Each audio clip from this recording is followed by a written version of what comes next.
Welcome to Agenda Edina, a news program summarizing the actions taken at City Hall that affect you most. I'm your host, Dorothea Marty. Edina East, Cascade Falls, Clover Ridge, Killarney.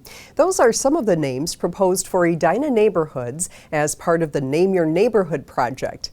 The second community meeting for Name Your Neighborhood was held in July. Their residents were given an opportunity to provide feedback on a series of maps with proposed neighborhood names and boundaries. 2 maps for each of Edina's 4 quadrants were developed by the volunteer-led committee.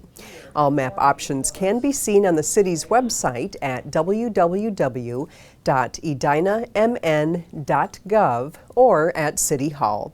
Residents are encouraged to view the maps and submit their comments online or by writing to Edina City Hall. The more people we can get involved, the better. And that's one of the reasons we're doing this, is to improve the communication between the city and the neighborhoods, and that'll make better decisions in terms of cost effectiveness and quality of life and people's appreciation for city government. Another community meeting will be held September 12th. The goal of the Name Your Neighborhood project is to develop a citywide neighborhood map with broad community input to present to the City Council by year's end. Once neighborhood boundaries and names are approved, residents will have the opportunity to voluntarily form city-recognized neighborhood associations. The Edina High School hockey teams will have a new nest this hockey season. In July, the City Council approved the construction of the Hornets nest at Braemar Arena.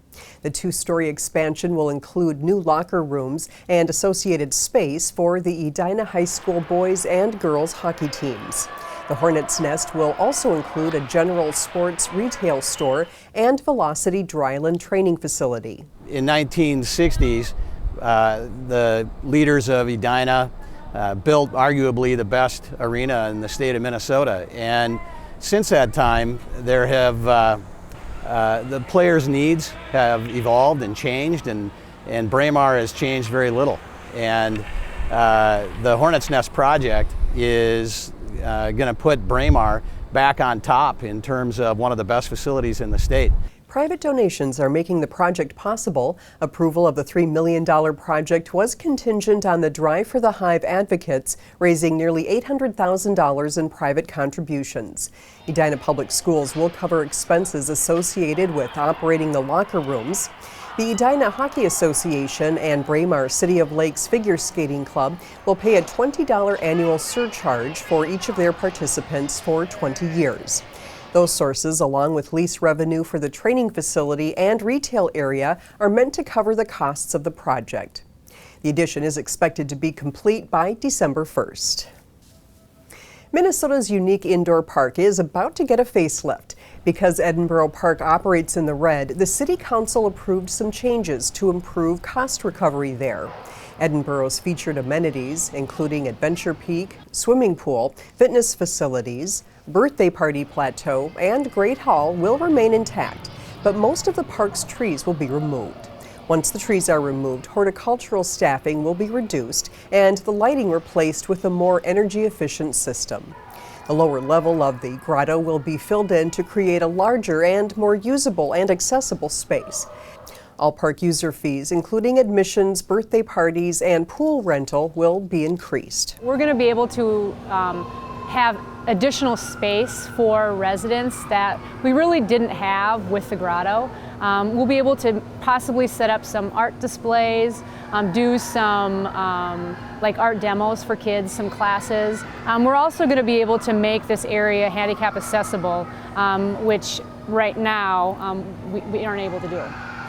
The trees and plants are scheduled to be removed later this summer. With 4 operating divisions, approximately 50 employees, and a $4.1 million budget, the task of overseeing the city's Public Works Department is no small feat. In May, the city welcomed a new staff member to fill that role. Edina 16's Emily Kastner and Steve Christensen have more on the story.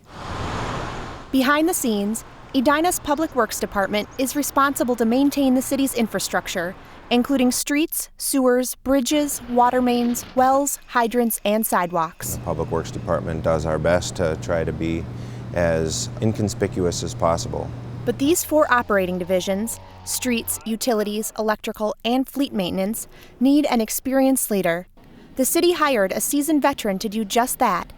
In May, Brian Olson became the new Director of Public Works and is proud to call Edina his new home. Edina is a gem of the Twin Cities, if not the state of Minnesota. One thing that I can say through and through, and that is that every employee here takes a great deal of pride in the public service that they provide.